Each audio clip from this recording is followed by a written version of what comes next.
ప్రభు పేరిట అందరికీ ప్రైజ్లాడండి. బాగున్నారండి అందరూ? యేసుక్రీస్తు వారి శ్రేష్టమైన నామంలో మీ అందరికీ శుభములు కలుగును గాక.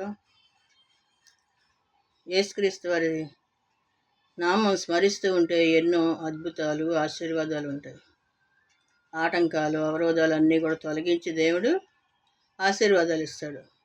యేసయ్య నామం స్మరించాలి. మనం ఏ పని చేసుకుంటున్నా, ఏం చేస్తున్నా కూడా ఆయన నామం స్మరించినప్పుడు ఎన్నో అద్భుతాలు చూస్తాం, ఆశ్చర్యాలు చూస్తాం. ఎందుకంటే ఒక విన్న విషయం ఏంటంటే, ఒక పిల్లవాడికి మాటలు రావు, నడక రాదు. వాళ్ళ డాడీ రోజు కారులో కూర్చోబెట్టుకుని రోజు ఊరంతా తిప్పేవాడంట. ఒకరోజు ఒక చర్చి ముందు నుంచి వెళ్తుంటే అక్కడ దేవుని నామస్మరణ వినిపిస్తుందంట. ఏంటని అని వింటున్నారు.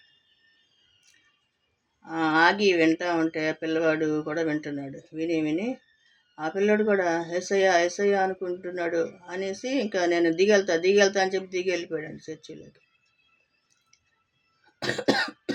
అప్పుడు దాకా మాటలు రాని పిల్లవాడు మాట్లాడాడు, ఎస్ఐయా ఎస్ఐయా అని. నడవటం రానివాడు నేను వెళ్తాను డాడీ దింపు అని చర్చిలోకి వెళ్ళిపోయాడు.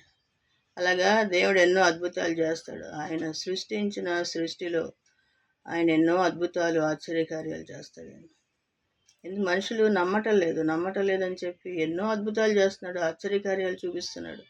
అయినా కూడా కొంతమంది నమ్మట్లా.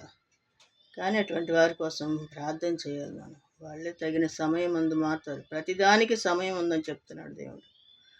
ప్రభుని నమ్మడానికి, ఒప్పుకోవడానికి, యేసయ్య నిజమైన దేవుడు అని ఒప్పుకోవడానికి, ప్రతి విషయంలో కూడా ఆయన సహాయం చేయాలి. కాబట్టి ఆయన నామాన్ని స్మరించాలి, స్తుతించాలి, గణపరచాలి. దేవుని చిత్తంలో మనం ఉన్నప్పుడు, ఆయన చిత్తానుసారంగా మనం జీవించినప్పుడు ఎన్నో అద్భుత కార్యాలు, ఆశ్చర్యకార్యాలు చూస్తాం.